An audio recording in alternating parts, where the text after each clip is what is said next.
Hi, everybody. I've met some people that I already know. But my name is Bob Sharr, and I've spent 85 years in Lawrence County and 2 years in the Army. So I know over Lawrence County, and I've been here long enough to know people when I see them. They're all nice looking and good people. I just seen something sitting there with Tina when I come in. I was looking up at these pictures around the square, especially this top picture right here. There used to be a dentist either upstairs here or the next one up, and he pulled my teeth. And to tell you the truth about it, I can't hardly believe it now. He charged me $1 a tooth. Now it's about $100, I think. He wasn't one fellow when it broke his neck, was he? What done what? I said he wasn't one fellow when it broke his neck, was he? I don't know what happened to him, but he done a lot of work on me, and he done a good job. Well, I better get started here. I don't want to keep you people out all night. People don't know Bob had Bob's Market in Olynyk for grocery store for what, 25 Yeah, I'm going to cover that. Yeah. But before I had that one, I had one up at Judy in 1947.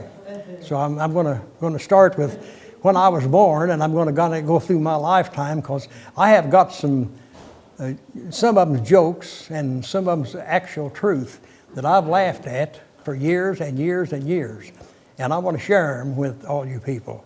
You know, you meet so many people in life when you're in public especially, and you just love them. Most of them just wonderful people. And some people I'll never forget, and how they told me tales. Some of it's the truth and some of them wasn't. But I'm going to share a lot of them with you, and I know some of them you're going to get a laugh out of. First of all, I was born in Judy, and I can say something about myself nobody else can hardly ever say. I was born in a schoolhouse, the Anderson Schoolhouse down below the Anderson Lake in Judy, in January the 7th, 1927. Every time I'd have a birthday, my mother would tell me, "Boy, Bob, I remember the day you was born." What happened, the snow was about a foot deep and cold. It put me to mind last week, you know, just about what she told me it was. And the doctor was Dr. Mitchell in Smithville. And I guess it was so bad he like to never got there. I think I was about half grown before he ever got there. So I had 3 sisters and a brother. We lived in that schoolhouse for a couple of years. And then we moved to Olynyk. My dad worked in the stone quarry. And you'll know exactly where we moved to in Olynyk. You know where Casey's is right now. Right in front of Casey's, right in the middle of the road, is where our house was. And here come 37 right up through and took our house. And I heard Mom and Dad talk a lot of time. They paid Dad $600. Had a good house. It was worth $600 back then. So every time I hear things like that, I think, boy, nowadays and them days, it's unbelievable, really. So we lived there in that house for a couple of years after the highway come up through there. And then we moved in the hotel in Olynyk. Anybody knew there was a hotel in Olynyk? Right across from Doc Dolan's office on the 3rd and Lafayette Street, there was a hotel there. And I believe it was called the Byers Hotel. And anyhow, Mom and Dad rented it, and they run the hotel. And we had a lot of business there because the people that was building 37 needed a place to, to live. And so Mom cooked their meals, and they stayed all night there, and we made a lot of good friends. Of course, they're all dead now, but we moved that motel there for a while. And to tell you the good one about it, one Saturday night, we was all in bed. It was after midnight, and a guy come down Lafayette Street. He's a hollering. My dad was named Shirley. He's hollering, "Hey, Shirley, Shirley, get out of bed," said, "Your house is on fire." Now, Dad knew this guy, and he was usually drunk.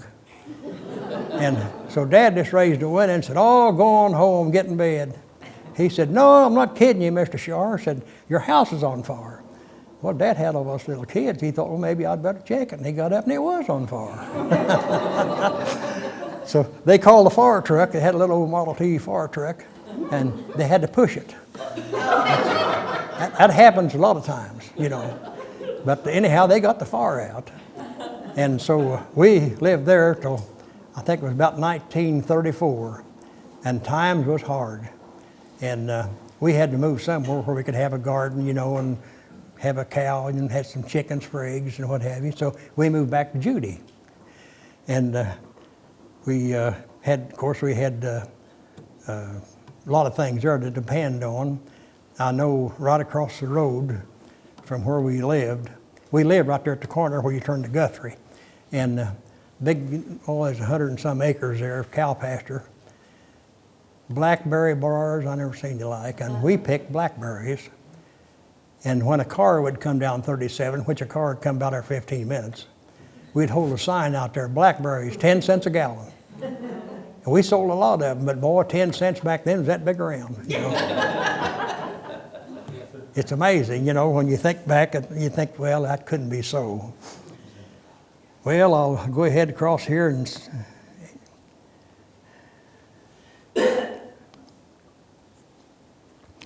okay, I better talk about a little grocery store up there at Judy. They called it Bob Jack's place.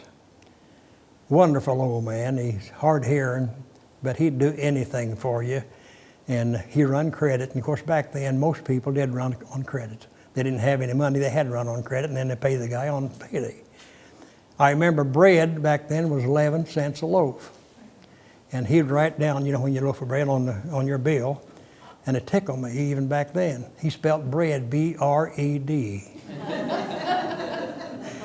Cigarettes was 11 cents a package.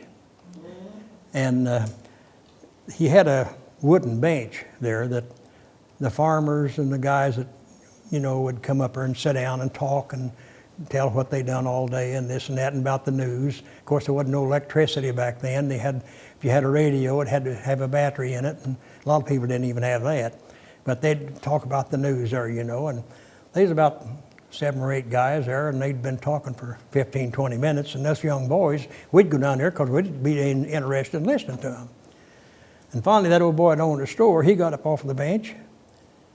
He went to patting himself and looking around, you know, and everybody said, "What's the matter, Bob? Have you lost something?" He said, "Has anybody seen my pipe?" That one guy said, "Well, look in your mouth." And it was in his mouth, but the pipe he had one of them crooked stems, you know. I don't know whether you've ever seen it or not, come down and rest it on your chin. It rested right there, and you couldn't even see the pipe looking out, you know. But I never forget things like that. You know, it tickled me so, and I've laughed about it the rest of my life. And but to know them old people that run them stores, I know a lot of them, and boy, they're just wonderful people. I mean, just good Christians, you know, you could tell that, and they'd do anything for you. I wish this world was that way now, you know. And my grandma lived in Judy, and I'd stay a lot with her because I was a lucky guy. I had 2 mothers, my grandmother and my mother. I was fortunate. Now let's see here. We used to go to the Guthrie store. We used to walk from Judy to Guthrie. It wasn't very far. And the Guthrie store had been there years and years and years. And the Monon Railroad track went right by the store. And the train would come through there pretty often. And they had a post office in the front of the store building. And people would bring their mail in there, you know. And how they got rid of that mail, they had a big post right there at the railroad track. And they'd come out of the post office with a satchel with the mail in it, hang it up there on that post. And here come a train through, always going north. Train, and an arm come out of that train, scoop up that bag, take it right on to Bloomington, and never stop. And I always thought maybe that was the beginning air mail there, you know. But that, a lot of people remembers it. I was talking to a boy the other day, my grandson. He said, "I can remember when I was young to watch that train come through there and grab that mail and keep going." So, you know, back then they cut down on expenses. They ought to do that now, aren't they? And I've got another thing to tell you about the Guthrie store. they're like all the other little stores. They had a bench where all the farmers gathered and talked. And it was interesting to listen to them. About all of them was farmers. And I had a friend that I run around with, and I had a great uncle who was in World War I. I don't know where he picked this up at, but I always remember him. Somebody asked him, you know, how are you, or what are you doing, or something about it, and he'd say, well, the Germans are in Berlin. He'd always say that. And a lot of people thought he was crazy, you know. So anyhow, me and this friend of mine was over at the Guthrie store, and all them farmers sitting there, and my friend, he come in the front door, and he told all them sitting there, he said, I just listened to the news on the radio, and he said, I found out something awful. The Germans are in Berlin. And one farmer said, I knowed that would happen. I just knew that'd happen. And another one of them said, oh, mercy sakes, said, what's going to happen next? And they was all worried to death. You know, the war was going on. And finally, one old farmer sitting there, smoking a cigar, and he's rolling that cigar around and looking, you know, and like that. And finally, he stood up and he said, well, hell, ain't they always been there?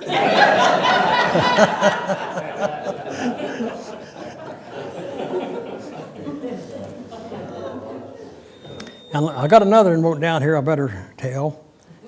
We had a neighbor, one wonderful guy, and he'd listen to the news of the evening, and I don't know whether you know it back then or not, but the two main newscasters was Gabriel Heater and Lowell Thomas. And he'd always listen to that, and he'd come over and talk to my dad about, you know, the war and this and that and what have you. I know he come over one day and come in the house and sit down, and he said, Mr. Sharr, said, I need some help. Said, I'm kind of mixed up. Dad said, well, what is it? Maybe I can help you. And he said, well, I just listened to the news. And he said, I know who that General Eisenhower is. I know who that General MacArthur is. But I can't figure out who that General Motors guy is. Now, he was honest about that, you know, because I can remember the day that the Japanese bombed Pearl Harbor. I was, I think, about 14 or 15, and me and a friend of mine was out behind his house playing basketball. Had an old hoop up on the smokehouse, and his mother come and opened the back door and said, "Oh," said the Japanese bombed Pearl Harbor. Well, that didn't make any sense to us. We didn't even know where Pearl Harbor was. I mean, you know, back then, and you just learned how to read and write, and that was about it. But so many things like that I just never did forget. Well, I'll go ahead here to talk about two more stores. We'd go to Bartlesville, some of us guys, we usually walk. And they had two stores in Bartlesville, and T.G. Ray was one of them, and Leonard Turpin was the other one. They was right there pretty close together, but just like everywhere else, the men gathered in there, you know, of a night and sat there and talk and work things out. And they always made a living, you know, and about all of them had credit. And gosh, it's just a different world, you know. It's unbelievable. So I'll go down here a little farther, and it comes to, I graduated from high school at Needmore. I got drafted just quick as I hit 18. They drafted me. We left here at Bedford 6 o'clock one morning, had a Greyhound bus loaded with most of the guys here from Orange County. Some of them was down from Orange County, I think. They took us to Indianapolis, unloaded us and gave us an examination. And they gave us a typing test. We'd all just got out of school, so we all knew how to type. We got the test over with, they took us to Camp Atterbury. And 2 days' time, they shipped out everybody but me and a guy from Avoca named Bill Holmes. And we thought, my gosh, wonder why they didn't take us. So in a couple of 3 days, they put me and Bill in headquarters company as a typist, clerk typist. I guess we must have done a good job on our test, I guess. So what we done was discharging soldiers at that time. The war was still going on hot. But they had passed a law, if you was in so many battles, you had so many wounds, You had so many years in service, just things like that. You got so many points on each thing. And the ones that had, I think, 72 points were eligible for discharge. And that was our job to bring it up to date and type out their discharge and, you know, and help them out. That's the reason they kept us, because they had a lot of them guys coming in. They knew they'd need some help. So one guy in particular, I was discharging some guy, and I always give him a cigarette stamp. Cigarettes is ration, and they got a carton of cigarettes that way. I was working on this guy, and I seen this big row of soldiers. Must have been 75 or 100 of them in line, but just a pretty good ways behind, in front of me. There was one guy with a big barracks bag. Only you guys in service know what I'm talking about. And he had a military policeman right on each side of him. And there, when they'd move up a foot, you know, they'd move that bag and they'd move up like that. And I thought, my gosh, wonder what's going on here. It just, you know, it looks so terrible. And I kept working them out, and the other guys kept working them out. And finally, them two MPs, that guy got up there where I could talk to him.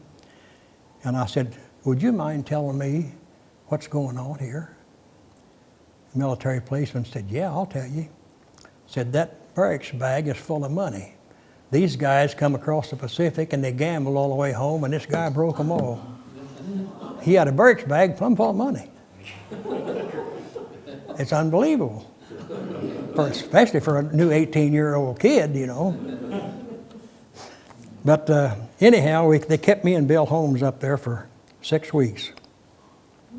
They loaded us on a train about dark one night. Of course, back then everything was secret. We had no idea where we were going. And we got on that train, we rode and rode and rode, and about 3 or 4 o'clock the next morning, the train stopped and told us to unload.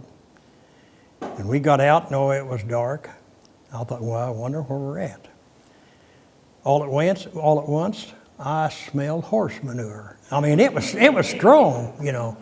And of course, I knew what it smelled like. We had a couple of horses, you know, and I lived on a farm. And I thought, my goodness, wonder what's going on here.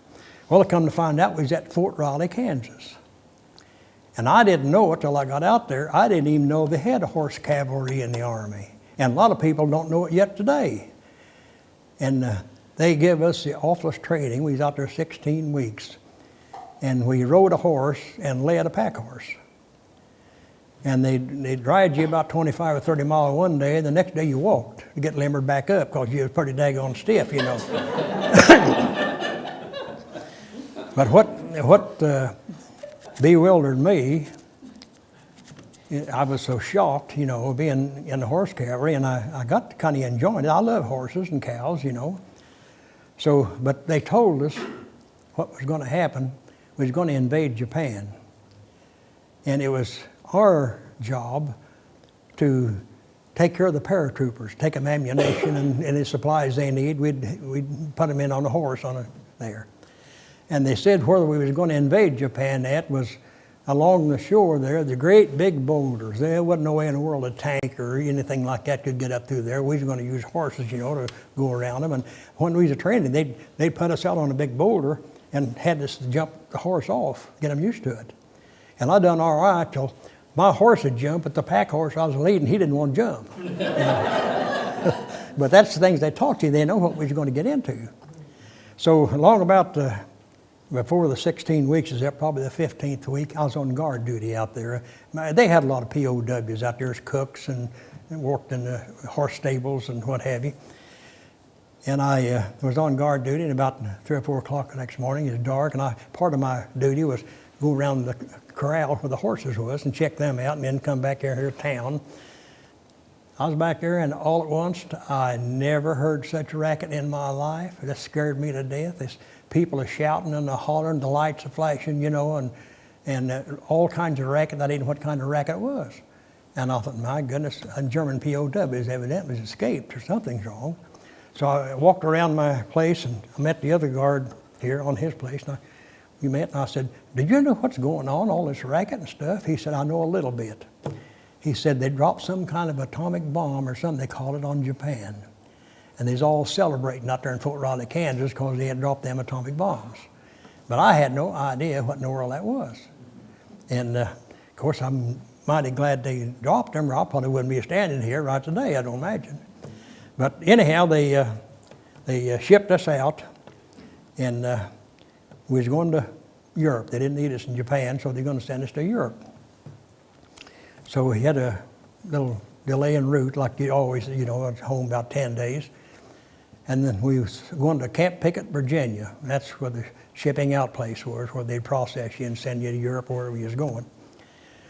So I got to Camp Pickett, Virginia, and as quick as I got there, they put me in headquarters office and said, we see you're a typist, and so you're going to stay here with us, and you're going to type out orders, shipping orders. And so they kept me there, and sometimes I had to type all night because we had so many people coming through there, you know, we really had to get them ready. And boy, I got tired of typing, I'll tell you, it's really something.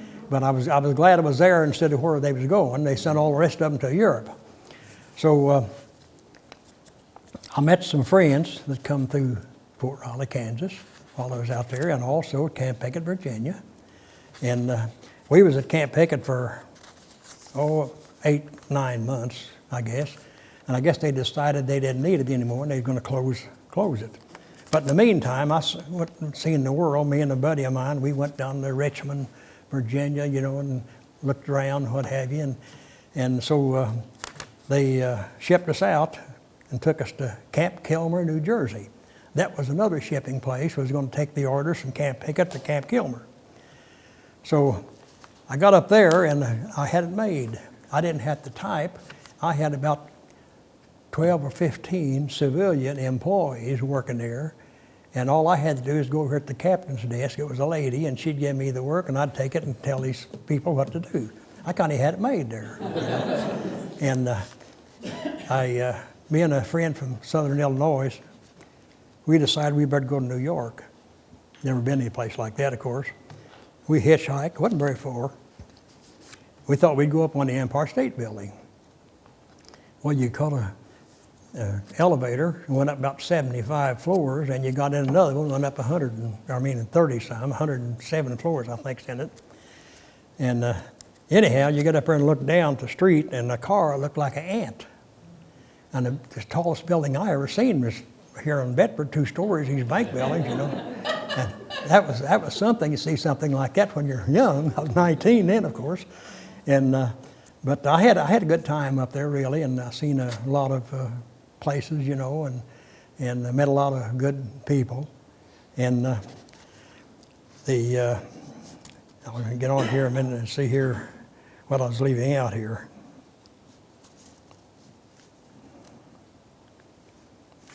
Now then, in November the 2nd, they discharged me, sent me back to Judy. And I was sure glad to get back. And a lot of my friends had already been, it's like my brother-in-law. Some of you may know Red Ritter. My brother-in-law, and of course he'd been back a long time. He was a POW for one day. And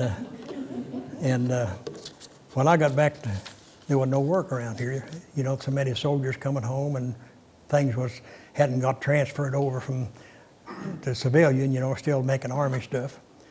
And so I went over to my Guthrie friends, farmers, and it rained and rained and rained. That was the fall of '46. They couldn't get their corn pickers in the Guthrie bottoms at all. They couldn't pick their corn. And most of them had a team of horses, so they wanted me to help them shuck corn. I shucked corn practically all winter, and a lot of people, you know, couldn't do that. But I liked it pretty well. I know one guy had out white sweet corn, a country gentleman they called it. The ears were about that long. I think they made hominy out of it. And them the hardest things to break, you know, them yellow ones you could break them and throw them in a wagon, but them big white ears, boy, my wrist got sore, you know. But anyhow, I enjoyed doing that. And the next spring had come, of '47. There was a place there at Judy, had 2 gas pumps and a little place there for a grocery store. They hooked together the filling station and the grocery store. And this guy was named Sturgis, and he's from Missouri. And he'd been there all during World War II. And he wanted to go back to Missouri. He wanted to sell that place. Well, I wasn't doing nothing. I didn't have any money. I couldn't lose anything. So I decided that I'd buy him out. I had to come over here to the company next to Bedford National Bank, a loaning place, and borrow $500. I did manage to scrape up $400 because I sent my mother a bond all during every month when I was in service, and I told her that was, she needed it, so you go ahead and use it. Of course, I had 4 sisters, and she used about all of it. When I got back, she gave me 3 bonds. That's $54.75. But I borrowed that money, went back and bought this guy out. Now, I want you to realize, I'll tell you about this store that I bought. It had 2 gas pumps out in front, no electricity, and big glass globes up on top. You had a handle and you pumped it like that till the 10-gallon filled up. It had ethyl and regular. Well, a friend of mine who drove a Mayflower moving van, he'd come home in that big trailer, and he pulled up there and he come in and said, "Hey, Bob," said, "I'm about out of gas. Do you want to fill it up or you want me to go somewhere else?" I said, "Oh, I'll fill her up." I went out there, pumped down 10 gallon. I pumped her up and put in 10 more gallon. I pumped her up. And I think it was around 80 gallon I put in there. I was wore out. But I sure got my exercise.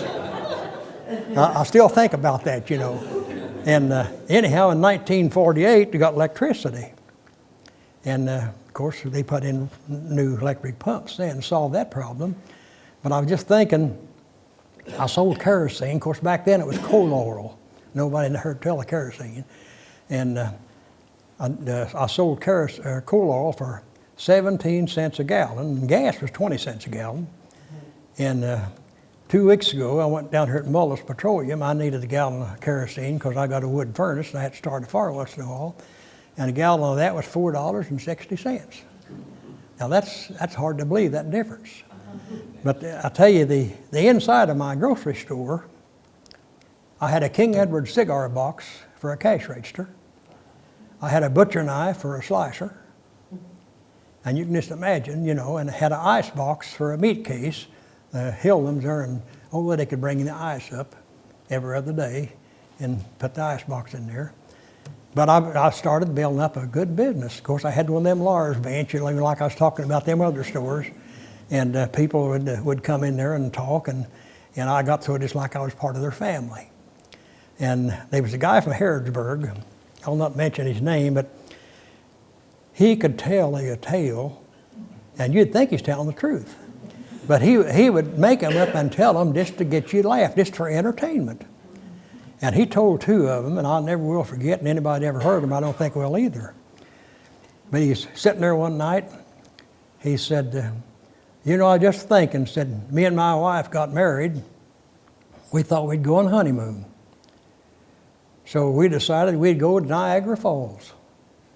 And he said, we went up there, had a seat down there below the falls, said we sat there and watching the water come over, and said we sat there a couple hours. Said finally my wife looked up to me and said, "No," he said, I looked at her and I said, "Well, come on, honey, we better get out of here, we better get back home." She said, "Oh no," said, "let's stay here and watch the rest of it come over." And he said, "We'd have been there yet."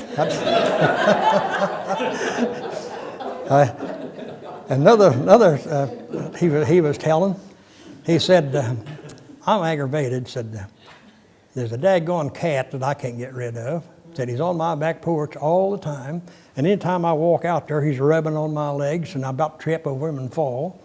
And I got tired of that, so he thought, "You little rascal, I'll take care of you." And so he said, I called him, put him in the car, and drove about 5 miles down the road and put him out and went back home. Said I got up the next morning, there's that daggone cat on the back porch. So he said, "Oh, I'll fix him this time, I'll take him further." So he said, I caught him again, and I took him way up north of Bloomington, about 25 miles, and dumped him out. He said, I went home and thought, well, that's the end of that. And I got up the next morning, there that darn cat was on my back porch.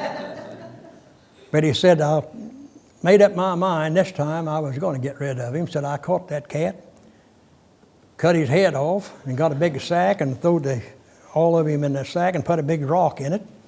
Tied the top and went down in Salt Creek and threw it in the creek, and boy, that just sunk right now. And said, that fixed him. You know, I don't have to worry about that cat no more. So he said he went home. Next morning he got up and looked out there, and there sat that darn cat with his head in his mouth.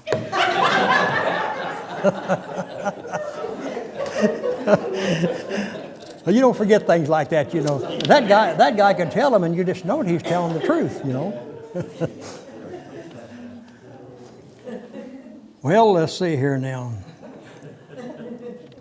I know we had a bread box in front of the store, and some of you may remember Joe Finley. He was my bread man, Honeycrust, and he'd go to Bloomington at 4 o'clock in the morning. He'd put bread in my bread box, and he was a wonderful guy. And let's see here.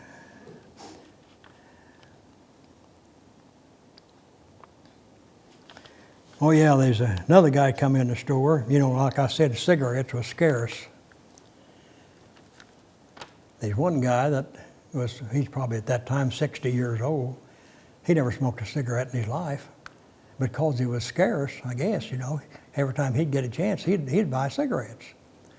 Well, some of them guys that knew him, you know, they wanted his cigarettes, and of course he kept them. And well, some of them asked him, and Mr. Allen said, "You don't smoke, do you?" He said, "Why do you get them cigarettes?" He said, "No, I don't smoke." He said, "I just buy them up to keep the hoarders from getting them."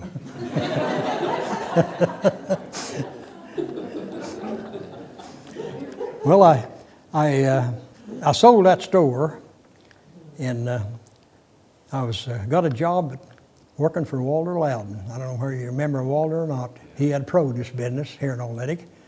And of course, I got acquainted with him. He called on me up at the store. And I had a route I'd served twice a week, and it started in Smithville and then went all the way to Orleans. And of course, I had stops all the way through there, you know, little stores and big stores. And I kind of enjoyed it. I know one day I started out on my route. I'd go on Wednesdays and Saturdays to sell the stuff. Then I'd go to Indianapolis on Sunday night and deliver it on Monday, and Wednesday night and deliver it on Thursday. And he had 2 or 3 straight trucks and one big semi. And I started on my route one morning, and he come out with a nice big white potato, California white. Potatoes are kind of scarce then. They had a bad year, I think. And he said, "Now, Bob," he said, "take this potato, show your customers, and it's 100-pound sacks. They all come 100-pound sacks back then, and you probably sell a lot of them." Well, I took the potato, and I done like he said, and boy, everybody bought 1 sack, and some of them bought a lot more than that.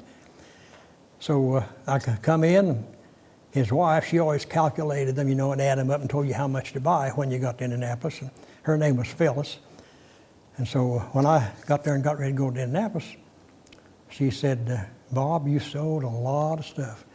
Said, "Ain't no way in the world you can get that stuff in that straight truck."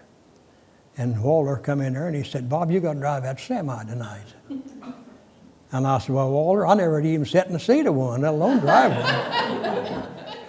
"Oh, you won't have any trouble." He said, "Get in here and drive me around the block." Well, I got in, he got in.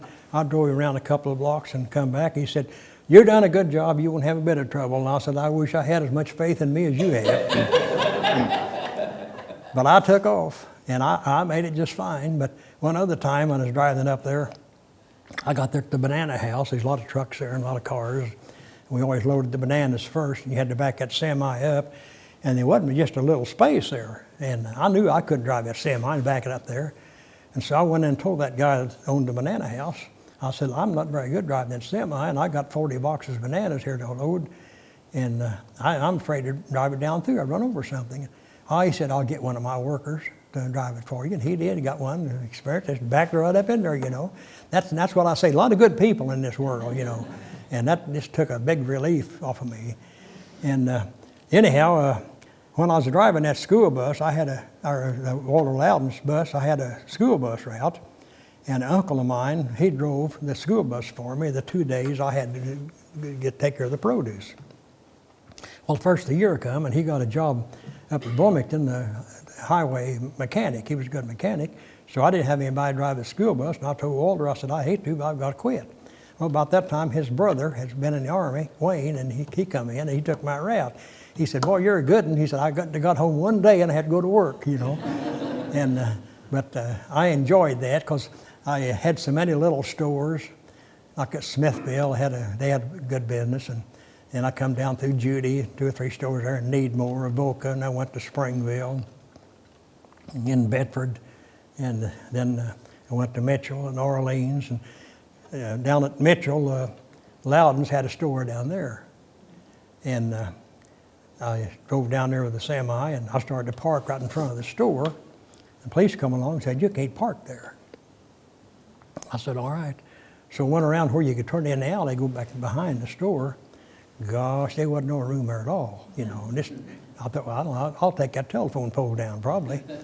Well, I sat there a little while and got my courage up, and I pulled out this as far as I could pull and got between them 2 telephone poles, and there wasn't that much space on either side. But I made it down that alley and unloaded that stuff. But boy, the good Lord brought me out of a lot of messes, I'll tell you.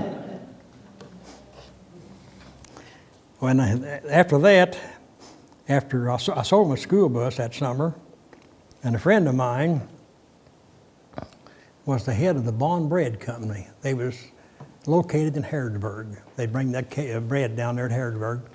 And so I thought, well, I'll try the bread route. I enjoyed it. They had bread, all kinds of bread, little pies, big pies, cakes of all kinds. And they mostly from the East Coast, the Bond Bread Company was. Of course, Honeycrust was the only competition. Of course, here comes Donaldson. You know, they went door to door years ago delivering bread. And I worked on that, 6 or 8 months. And this store in Olytic, an old guy owned it. He wanted to sell it. And I thought, well, you know, I kind of enjoyed the store business. And so me and him made a deal, and I bought it. So I went to remodeling, cleaned it up, you know, and what have you, because it'd been there a long time, and the cases was old and what have you.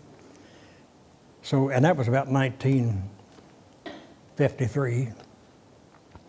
I stayed in that grocery store practically the rest of my life, till 91. I got out in 91. I just closed the doors. I had all kinds of business. But I was worried about my 2 daughters. They was growing.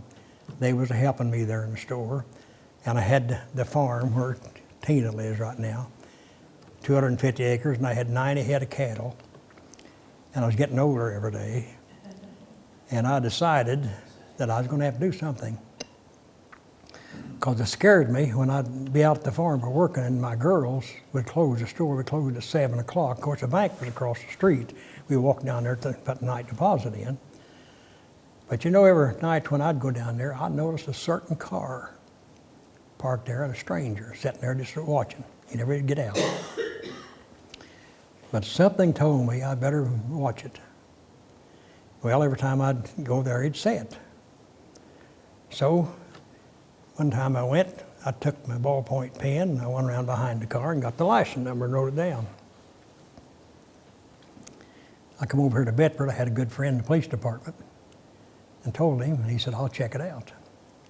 Next day, he said, you watch that guy. I said, he's got a record a mile long. He said, he's a thief and a burglar, and I wouldn't trust him for nothing. Well, that did worry me, you know, because I knew what he was up to. And so the next time I went to the grocery store, I got my pistol. I had 3 pistols there in the store. I had a license for him. And I got that pistol, and I walked right in front of his car and make sure he seen it, you know. I showed it to him. I went down there at the bank, and, you know, I never did see no more of him. Now, that's the things you got to do in life. You got to do what you got to do. And one other time, there was 3 guys come in, 2 young men and 1 old guy. And the old guy went back up to the meat case, and I stood there and talked to my meat cutter and looked around, you know. And in my store, I had great big round white mirrors in the corner. I could look in them mirrors and see down every aisle, you know. Well, one of them young guys on one side of the store, and the other one's on the other. They didn't have no grocery cart or nothing, but they just looking around, looking at each other. Something told me right then something was going to happen, just about dark. And I thought, well, I got to do it. So I reached underneath the cash register there and got my pistol And I went walking right down past that guy on one row and right back up the next one, where all three of them seen that gun. I could see them look at one another, I got back up at the checkout, and boy, they got out of there. Now, isn't that sight when you go through life and things that you have got to do? And just like nowadays, it's a different world from what it used to be with all the drugs and things like that. And I always wondered why anybody would take something and make them crazy. We're crazy enough without taking something like that. But, people, a lot of people just ruining their lives, really. But I'll say one thing. I've been around a lot of places, but the people of Lawrence County, I actually believe, are the best people in the world. Now, I really believe that. Because they love each other, most of them, It's like where I go to church. We're just like a big family. We all love one another. And I know so many people that do anything for you. All you got to do is ask them, And I can look back at the things I've been involved in my life, and I know God is looking after me. There's no question about it. I found Lord Jesus Christ in 1971. I was 41 years old. And that very day that I got saved, me and a friend of mine that had a drugstore across the street, we had a drink of liquor, and I had a package of cigarettes in my pocket when I went forward in the church and got saved. Next morning, I opened up the store, and a young guy come in there and said, "Give me a cigarette, Bob." I took my package out, laid it down. I said, "I've quit. That's your cigarettes." He took one out. No, I said, "You want one after a while." I said, "I'll leave them there." I said, "No, I've quit. I never did smoke another cigarette. Never." People says they can't quit. They may not be able to, but if they ask for help from God, I know they can. And I never did take another drink after that. I used to take a little drink once in a while. And it's just, I just feel like, that I'm in heaven or something, because, and all the people I've been around is just so wonderful. And I'm telling any of you right now, if you don't know Lord Jesus Christ, you're missing out on a good friend and somebody that will guide you in your life. And he'll guide you down the right direction too.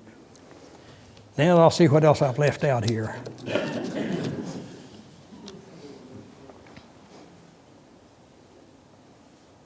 Yeah, there were 7 stores in Oolitic at one time. There was a J.C. store there a long, long time ago, and had to be in the 30s. And there was Hilden's grocery store and Highway Market and my store. And there was one down on 10th Street, Marion Hicks. And they was just unbelievable. Now they ain't no stores at all, but the dollar store, of course. And but it's that way in every community. Every community used to have at least 1, 2 stores, and now there's none. I just wonder in 30 or 40 more years what this world's going to look like. The way things have changed, you think 30 and 40 years is a long time, but the way things have changed, it's done pretty daggone fast, And, after I sold the store, I had the farm out there for 25 years. I loved it. Them cattle was my buddies. They'd follow me around, I'd feed them apples or whatever. And I just enjoyed them so, but I was getting up about that time, about 75 years old, and I knew I couldn't keep going. Just for instance, I'd be out in the bed asleep, midnight or 2 o'clock in the morning. The phone would ring. It'd be the sheriff. Said, "Bob, your cattle's out." I said, "They are?" He said, "Yeah, I just got a call." Well, I didn't think it was my cattle, but you can't go back to bed and think, I ain't going to go look. So 3 or 4 nights, I went out there in the middle of the woods by myself looking for, my cattle being out. And they was never out, but there's always the neighbors or somebody out. But you never know till you get out there and look. And I knew daggone well that I was going to have to do something. So I told my neighbor that lived right behind me, I think I'll sell my farm. They knew Tina and Dave. And they went and told them, and Dave and Tina come out. I sold them a farm just like that. They sold them the cows and had 2 tractors and all kinds of equipment, and cattle. And I could tell right then I'd met my buddies, you know, Dave and Tina's just so good, and I just feel like they're part of my family, and they're doing good in the family. They love it, and so that's just about my story, really. And I've had a good life, and I may have many more years, and I may not. But I know where I'm going. That's the main thing. I know my next stop, heaven. Anybody, any questions? Yeah, I got 2 questions on your store. When you had Bob's Market in Olytic, you had a butcher shop too, didn't you? Yeah, I forgot to mention that. You did custom butcher? Yeah, in 1978, Bill Ryan sold me the barber shop down there, and I built on the back because I knew if I cut my meat down there and package it and bring it up the store, I'd have so much more space in the store. So that's what I done. I had a butcher shop there, and I had 2 big walk-ins, and everything that you would need. And we'd cut up deers, and people would bring hogs in. We cut them up, or beef, and we sold beef for the freezer. And I had a good man there to work for me. Well, I just rented it to him, and I went back up the store, and he cut my meat, and I paid him so much. Now later, did you have the hardware store too? Was that part of your Bob's Market? No, I never had. That was a later deal. There's 2 or 3 people owned that hardware store at different times, but Jack Kellums owns it all now. He bought my building, my butcher shop, and the hardware store where his office was, and across the street where his office is now, he bought that. He owns the post office, and up on the corner there's a great big building there. He owns that, and you turn right there on Lafayette Street, all them gray buildings there on the left, he owns that. And in fact, they ought to rename Olytic Kellums, I guess. But bless his heart, he's in bad shape. And I hate that. He's diabetic, and he's having a lot of problems, and he's a good guy, you know. It's kind of odd. Jack Kellums, when I was in the Army at Fort Riley, the best friend I had out there, Jack Kellums. Of course, I didn't know this Jack here at that time, and Jack was from LaPorte, Indiana. But when I went to Camp Pickett, Virginia, he went to Germany. And after he got discharged, I went up and visited him a time or 2, and he come down here a time or 2. And he got to work at the Michigan City Airport, and he wanted to sell me an airplane. I said, my goodness, I ain't got no business airplane. I'd be afraid to even ride one. But anyhow, he delivered airplanes all over the world. He'd sell them. I ain't for sure which country it is, in South America. He went down there to deliver an airplane. He never did come back. He got shot down there somewhere with a bunch of druggies. They shot him down and never did find his body. That's, just so sad, something like that, such a good friend, But any more questions anybody's got? I do. Oh. At the time that Olytic had the 7 stores you talked about, was that in the boom of the limestone industry? Is that what generated all that business? Yes. I know, of course, my dad always worked in the quarry, and I knew about all them quarry workers. After I kind of got going there pretty good, had a good business there, I had to go to Bedford National Bank. That's who I was banking with. I was cashing so many checks on Friday. They got their payday on Friday. People would come in there and maybe buy a loaf of bread or a pack of cigarettes or groceries or maybe nothing. But I'd always cash their check. And I would sign a note there at the bank, $15,000, plus I had about $10,000, at cash checks. I'm telling you, really, cashing checks kept us busy. And Saturday morning, I'd beat her to the bank and take the money back. And it's amazing, and that went on for a good while. And all at once, the Bedford National Bank wanted to build a bank in Olytic. They knew how many checks I was cashing, and they did. They did build one there. But it's interesting, But there was, a lot of quarries out there. And of course, I don't know how many there are now, not very many, but the mills was all working good, and you could just see stone just going every direction. And but I don't know, of course, it ain't in that limestone anymore. It's somebody who bought them out. But that's the reason all them stores was there. Yeah, I have another question. What you've said has been just fascinating, and what you talked about, the credit, where people would sign and then at the end of the month then they would pay.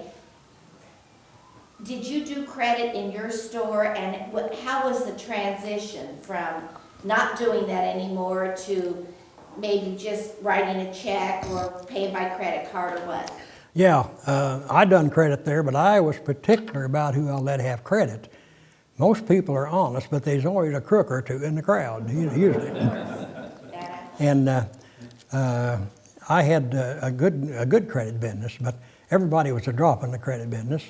And I did have a guy or two that beat me, and I sued them and didn't do any good. They went to jail. I had one guy that bootlegged, and up in Needmore, and he always traded with me. And but he'd bootleg in the summertime, and then the police would catch him and send him off. Then the government had to take care of his family that winter. That's why he had it planned, Gary, you want? I was going to ask you, talking to somebody the other day, and we was talking about the highway market, and we couldn't remember whether Milton Smith had that first or Slee Stoltz. Which one was first? Slee Stoltz. Okay. Yeah, Slee was there for quite a few years, and Smitty wasn't there the last time he bought it. He didn't last there long. He's getting where he had to slow down, Yeah. The old Lake 66, the tavern, and you didn't mention that as a business, but that was there for a long time, wasn't it? Oh yeah. Oh yeah. John Flynn had it for a long time. And they catered to the limestone business originally? Well, they catered to anybody who wanted to drink.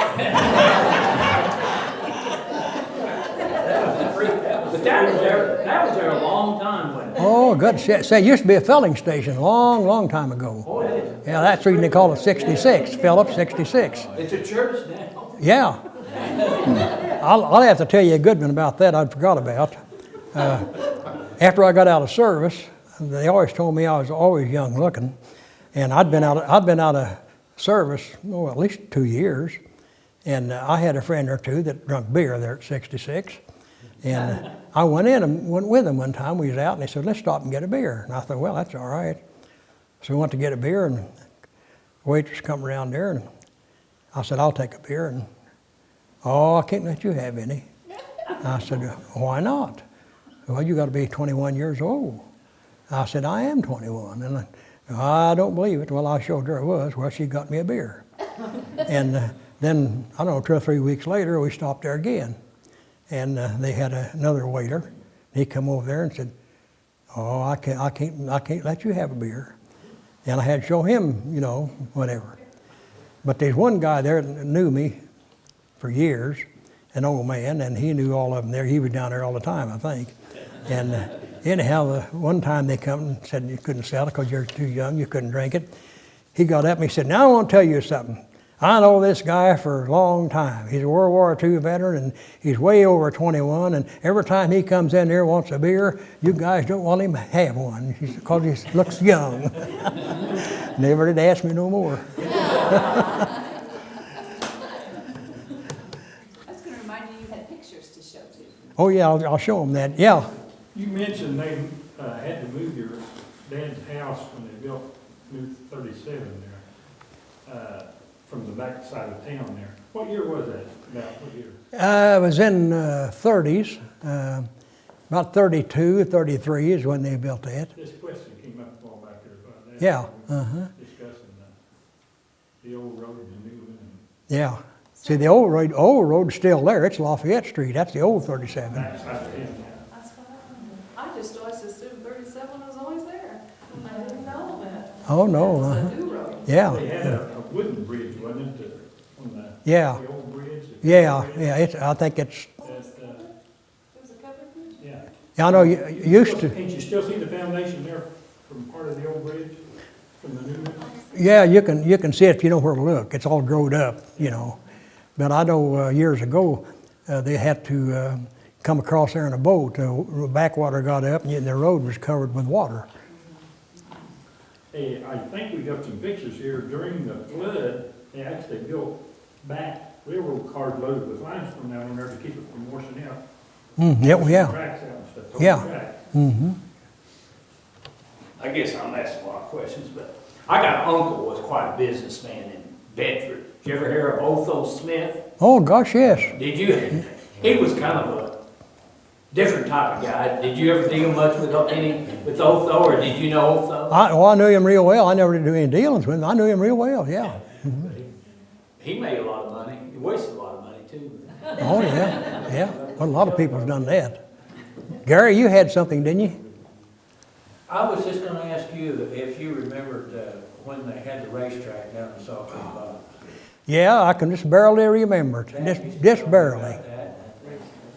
I know when I was a kid, I think you used to still kind of see where the old grandstands was down there. Probably. Mm-hmm. But I never did know what years it was. You know, I didn't mention Guthrie back during when I was walking around down there and living around Guthrie and Judy. You know, before they made the Monroe Reservoir, just all the time the Guthrie Bottom was underwater. There wasn't, you couldn't, if you lived on the other side, you had to stay home. You couldn't get out. You know, that's one good thing about that Monroe Reservoir. It really helped things like that, like East Olympic, you know, and down through there. But you know, I've thought a lot of times about Monroe Reservoir. What if that dam ever went out? Goodbye Guthrie, goodbye Perilous, goodbye East Olympic. You know, I've thought about that. Maybe it won't ever, but it has happened, you know, before. So it's something to wonder about, really. Anybody else got anything? Yeah. Where was your store at, Judah? Judah? Yeah, where was your store? Right across from Johnny's Junction, Okay. where the old 37 is, right across the road. That's where it was at.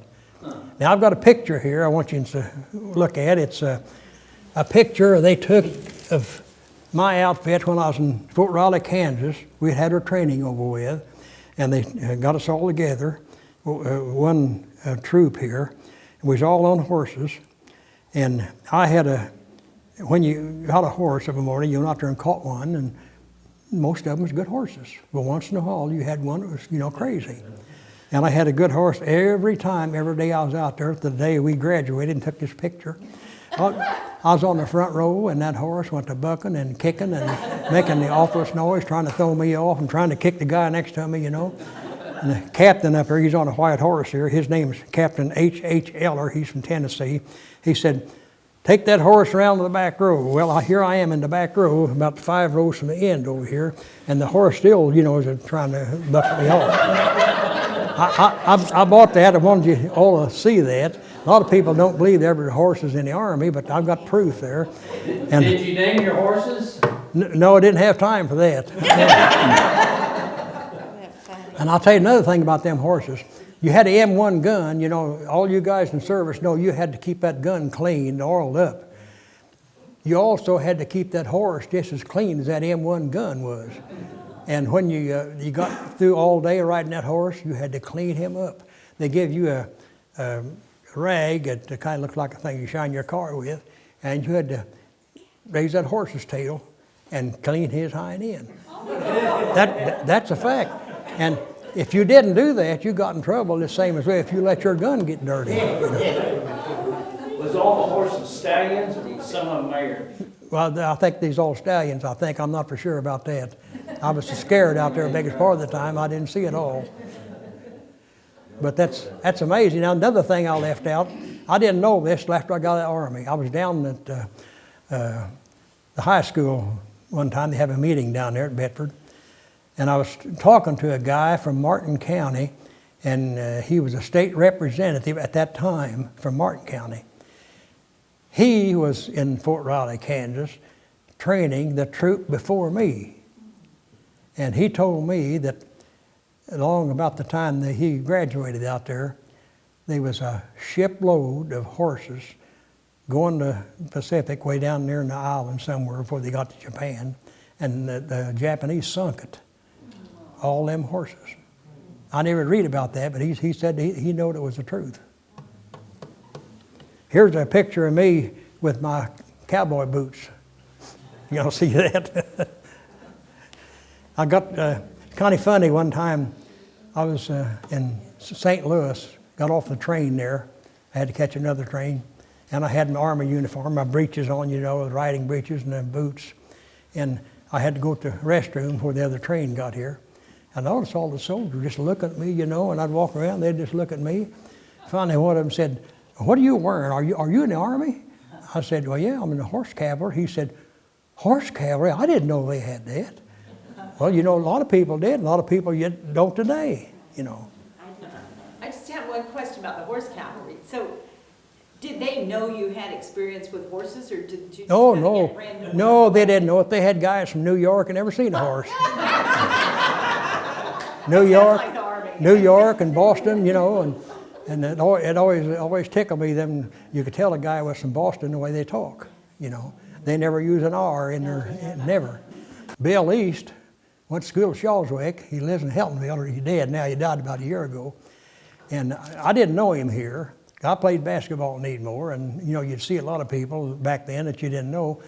I was out there at the PX in Fort Raleigh, Kansas. I'd been there all 3 or 4 weeks. And I was standing there looking, and I seen that guy standing there, and I thought, oh, he looks familiar. And he's looking at me, and he thought the same thing I did. And I walked over, it was Bill East from Shawswick. By golly. And we become great friends. And he went to work out there at the limestone mill out there, and he'd come up our store every once in a while. We'd talk about old times, you know. But all my old buddies in the Army, they're all gone that I can know of. Anybody else? About around the corner